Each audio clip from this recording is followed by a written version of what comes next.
আসসালামু আলাইকুম রহমতুল্লাহি ওবরকাতুহু। সম্মানিত দর্শক, আজকের যে শিরোনাম এটি দেখে যারা আওয়ামী লীগ করেন, আমার যারা সম্মানিত দর্শক, তারা অনেকে হতাশ হতে পারেন। কিন্তু হতাশ হলেও আমাকে কথাগুলো বলতে হবে। আমি আওয়ামী লীগের সংসদ সদস্য হিসেবে ৫ বছর দায়িত্ব পালন করেছি। তার আগে এই দলের দুঃসময় ২০০৬ থেকে একেবারে ৯ পর্যন্ত আমার যতটুকু সামর্থ্য সব দিয়ে আমি এই দলের জন্য কাজ করেছি। আর ২০০১ সালের পূর্ব থেকে একেবারে আমার জন্ম, সেই ১৯৬৭, 1967। এই সুদীর্ঘ সময় আমার বোধ এবং বুদ্ধি হওয়ার পর থেকে জয় বাংলা, জয় বঙ্গবন্ধু, শেখ হাসিনা এর বাইরে আসলে অন্য কোনো চিন্তা আমার মাথায় আসেনি। অন্যান্য যারা রাজনীতি করেন, কারো, কারো ক্ষেত্রে কিছুটা অপূর্ণতা থাকে। কারো অর্থনৈতিক সংকট থাকে, অভাব থাকে, অভিযোগ থাকে। কেউ সামাজিকভাবে খুব নিগৃহীত হন, পারিবারিকভাবে নিগৃহীত হন। অনেকের লোভ থাকে, লালসা থাকে, পদপদবীর কামনা বাসনা থাকে। কিন্তু আল্লাহর অশেষ মেহেরবানি, এর কোনোটাই আমাকে তাড়িত করেনি কখনো, আর এর কোনোটাই আমার জীবনে ঘটেনি কখনো।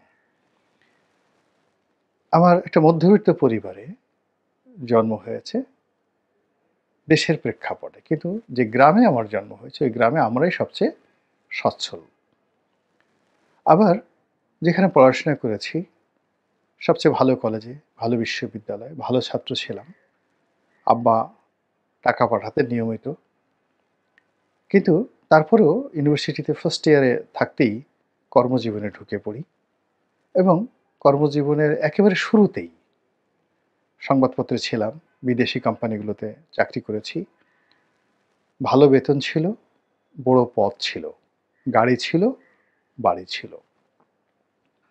এরপর নিজে যখন ব্যবসা শুরু করেছি, ১ম মাসের ইনকাম দিয়েই আমার ১ম মাসেই লাভ, মানে লাভে শুরু করেছি। এর কারণ হলো আমি একটা মাল্টিন্যাশনাল থেকে,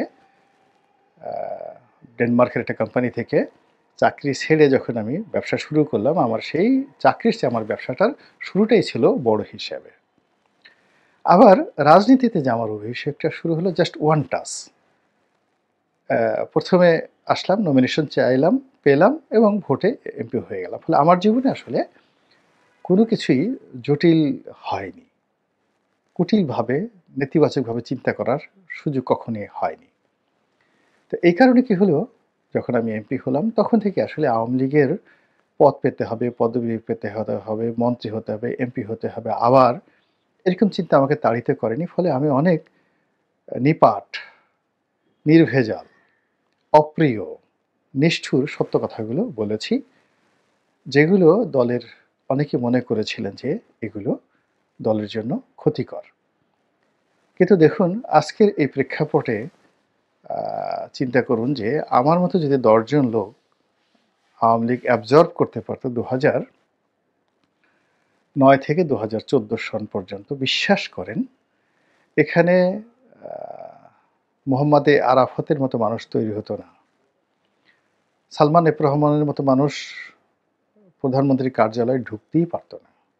আনিসুল হক সাহেবের মতো মানুষ মন্ত্রী হতে পারত না। পার্লামেন্টে আমরা কয়েকজন এভাবে ঘোরাফেরা করতাম।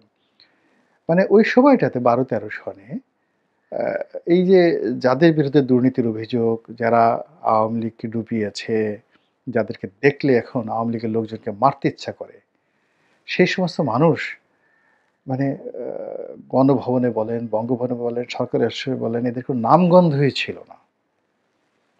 এদের সব অভ্যুত্থান হয়েছে ২০১৩ সনের পরে বা ১৪ সনের পরে। এই পুরো অলিগার শ্রেণীটা। এস আলমদের সৃষ্টি ২০১২ সালে হয়নি। আব্দুস সোবহান গোলাপদের সৃষ্টি ওই সময় হয়নি। এরা খুবই মিনমিনে অবস্থানে তখন ছিলেন আরকি। এমনকি ২০১২ সনে শামীম ওসমানদেরও সৃষ্টি হয়নি। তো এরকম তারুণ্য এমন একটা জিনিস, তারুণ্যকে সবাই ভয় পায়। এই যে এখন যখন আ তরুণদেরকে আমরা ভয় পাচ্ছি, তদ্রূপ ২০০৯ সনের যে নির্বাচন হলো বা ২০০৮ সনের 9th পার্লামেন্টে, সেখানে তারুণের একটা জয়-জয়কার ছিল। তখনও পলক দুর্নীতি শিখিনি। নজরুল ইসলাম বাবুর সম্পর্কে তখনও অভিযোগ আসেনি।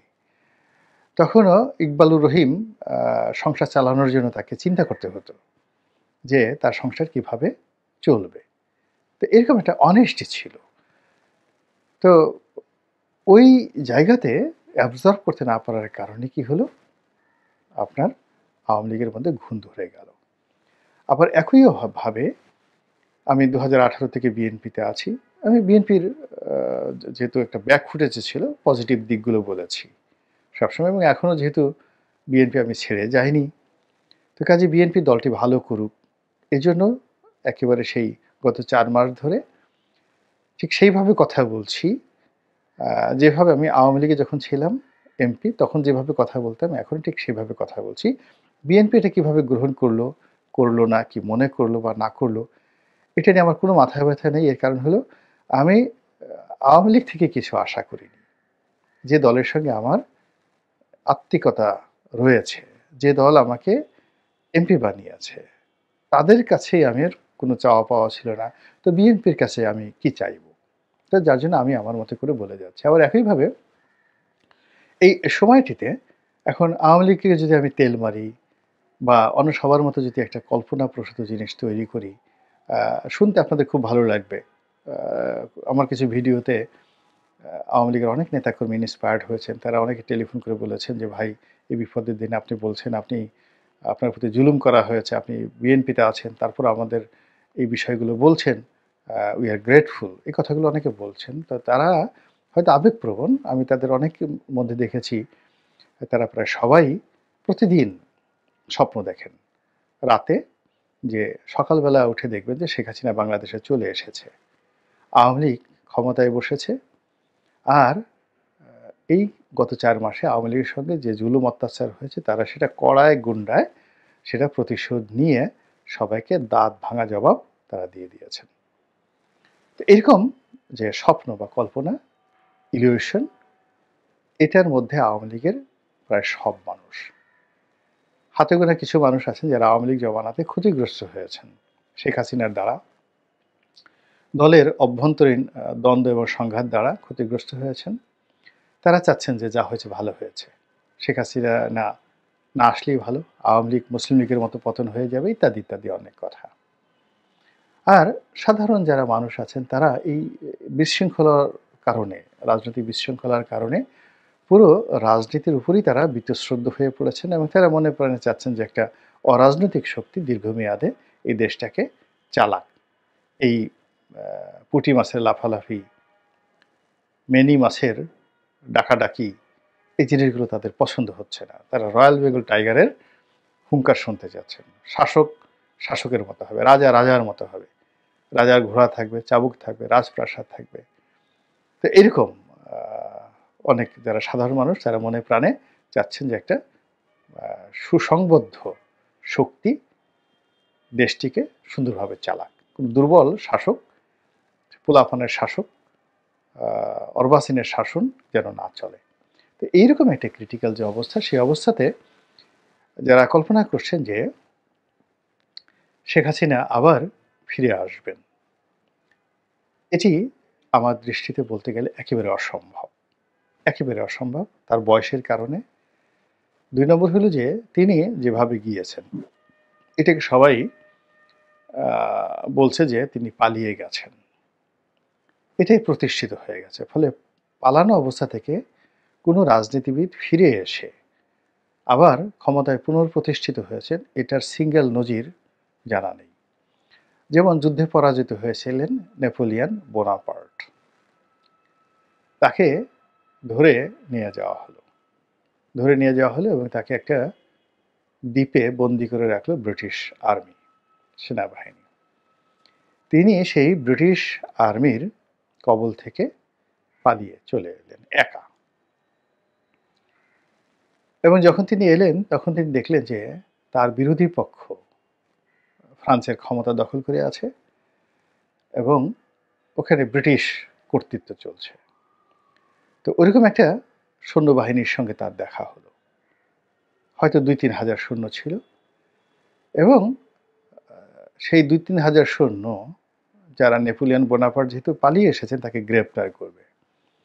কিন্তু তার নেতৃত্বে এমন ব্যাপার, তিনি সামনে গিয়ে বললেন যে, "আমি তোমাদের সম্রাট, স্যালুট করো।" বিশ্বাস করেন এই গা কাটা দিয়ে উঠছে। পুরো রেজিমেন্ট অস্ত্র রেখে স্যালুট করল। এই রেজিমেন্ট সৈন্যদেরকে নিয়ে তিনি একটার পর একটা ঘাঁটি দখল করে আবার ফ্রান্সের সম্রাট হয়ে গেলেন। এই হলো নায়কদের নায়কোচিত আচরণ। একবার সেই মানে যাকে বলা হয় এ যুগের ফেরাউন।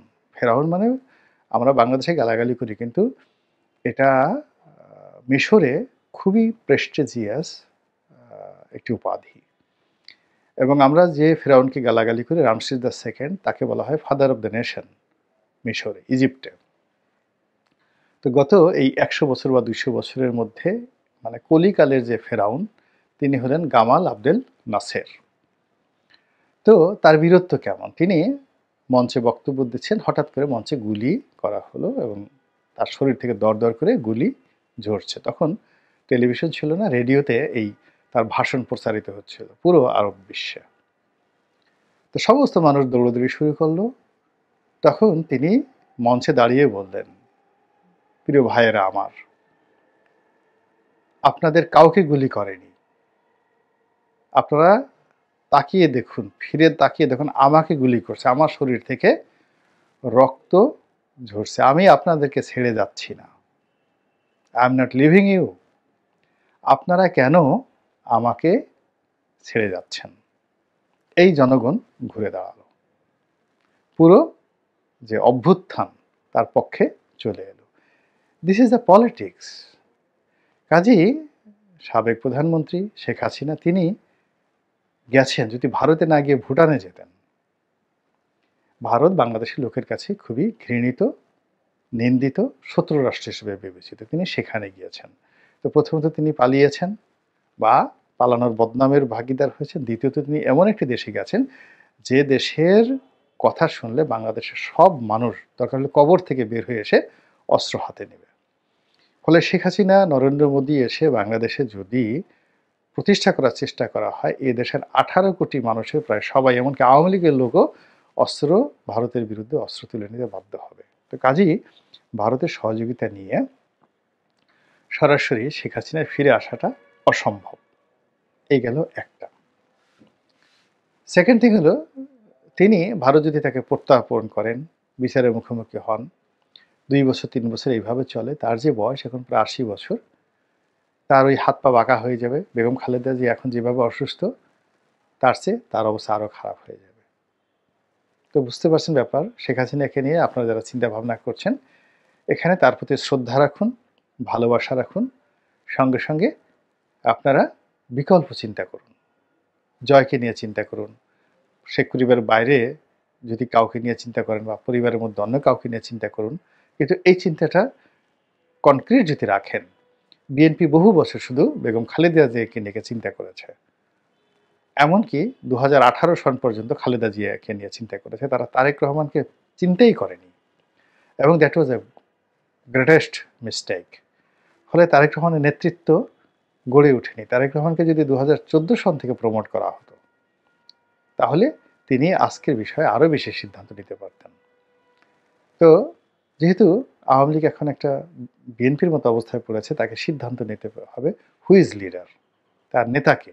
জাহাঙ্গীর কবির নানক, বাহাউদ্দিন নাছিম, শেখ হাসিনা, সজীব ওয়াজেদ জয়, মোহাম্মদ আরাফাত, নাকি খালেদ মাহমুদ চৌধুরী, নাকি অন্য কেউ? আগে তো নেতা ঠিক করতে হবে। এবং এটা তো আওয়ামী লীগের শেখানোর কথা। বিএনপিকে তারা বারবার প্রশ্ন করতো, আচ্ছা ঠিক আছে বিএনপি ক্ষমতা আসবে, প্রধানমন্ত্রী কি হবে, এই কথাটা একটু বলেন তো। বিএনপি বলতে পারেনি। কেউ বলতে পারেনি খালেদা জিয়া প্রধানমন্ত্রী হবে, কেউ বলতে পারেনি তারেক জিয়া প্রধানমন্ত্রী হবে। একমাত্র আমি বান্দা, আমি বলেছিলাম তারেক রহমান সাহেব প্রধানমন্ত্রী হবে। আর তারেক রহমান সাহেব যদি বলেন আমি নিজে প্রধানমন্ত্রী হব, কোনো অসুবিধা নেই। বিএনপিতে আমার মতো 1000 লোক আছে যারা প্রধানমন্ত্রী হতে পারেন, এবং প্রধানমন্ত্রী হলে তারা শেখ হাসিনার চেয়ে ভালো দেশ চালাবেন, এরকম যোগ্যতা সম্পন্ন 1000 লোক বিএনপিতে আছে। টেলিভিশনে এই কথাগুলো বলেছি। আওয়ামী লীগও এখন বলতে পারে যে শেখ হাসিনার পরিবর্তে 5000 লোক আছে আওয়ামী লীগে, যারা দলের সভাপতি হতে পারে, শেখ হাসিনার চেয়ে ভালোভাবে দল চালাতে পারে এবং শেখ হাসিনার চেয়ে ভালো প্রধানমন্ত্রী হতে পারে। এই কথাটা যতক্ষণ না পর্যন্ত বলতে না পারবেন, ততক্ষণ পর্যন্ত রাজনীতি হবে না। এই গেল আরেকটি বিষয়। এখন আওয়ামী লীগ যে বিপদের মধ্যে পড়েছে, গর্তের মধ্যে পড়েছে, এখান থেকে ঘুরে দাঁড়ানোটা কিন্তু এত সহজ নয়। কোনো অবস্থাতেই সহজ নয়। আওয়ামী লীগের আপনি যদি প্রথম পতনটা ধরেন 1954, অর্থাৎ 1954 সনে যে যুক্তফ্রন্ট সরকার হলো, 54 থেকে একেবারে 54, 55, 56, 57, 4টি বছর। এই 4টি বছরে কতগুলো সরকার আসছে। এর মধ্যে শেরেবাংলা ফজলুল হক, হোসেন শহীদ সোহরাওয়ার্দী, এরপরে মানে আরো অনেকে, মানে যাকে বলে আতাউর রহমান সাহেব, মানে কখনো কেন্দ্রের শাসন, গভর্নর শাসন, কখনো আবার পার্লামেন্ট গঠন করেছে। তো এইভাবে 3-3.5 বছর ধরে এই বারবার শুধু 6 মাস 7 মাস পর পর সরকার পরিবর্তন হয়েছে। এরপরে মার্শাল্লাহ চলে আসছে, আইয়ুব খানের মার্শাল্লাহ চলে আসছে।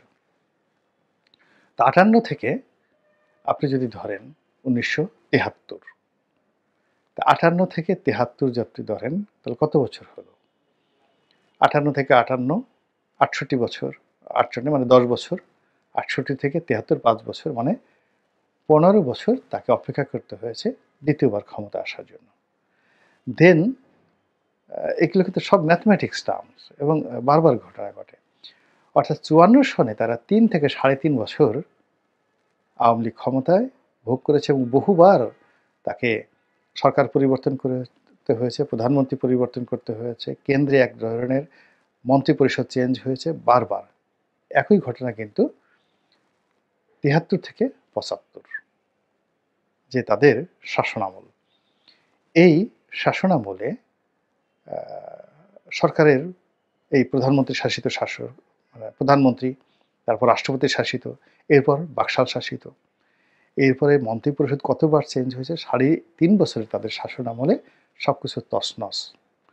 তাহলে প্রথমবার 15 বছর পরে তারা আসলো, এসে আগের বার যেভাবে 3.5 বছর, এবারও 3.5 বছর।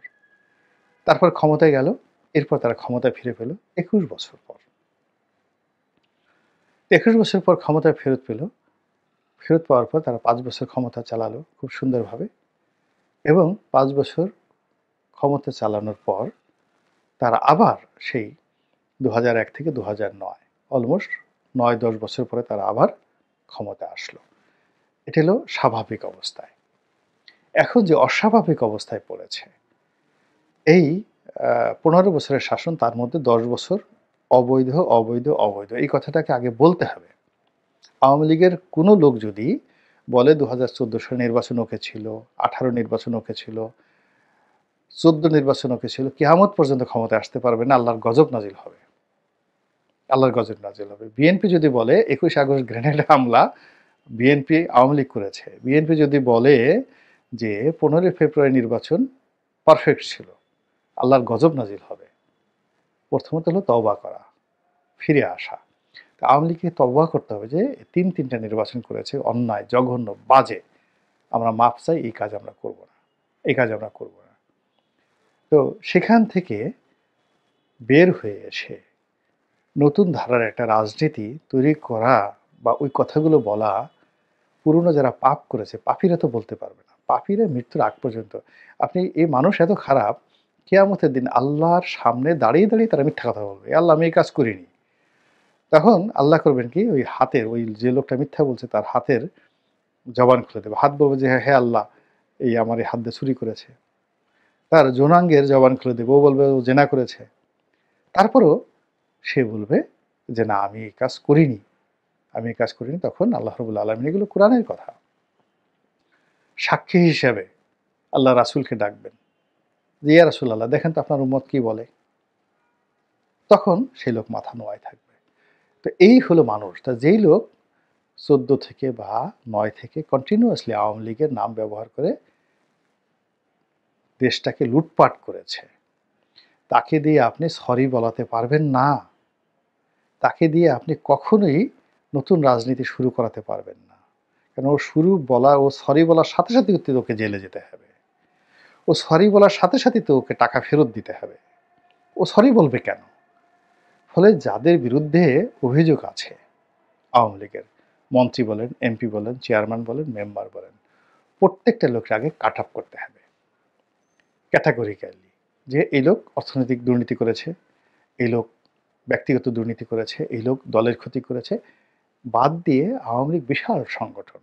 সেখান থেকে নতুন লোকদেরকে নিয়ে যদি নতুন উদ্যমে এগোনো যায়, হয়তো আওয়ামী লীগের যে রাজনীতি এটা সম্ভব হতে পারে। Otherwise impossible. আল্লাহ আমাদের সবাইকে হেদায়েত দান করুন এবং হেফাজত করুন। আসসালামু আলাইকুম ওয়া রাহমাতুল্লাহি ওয়া বারাকাতুহু।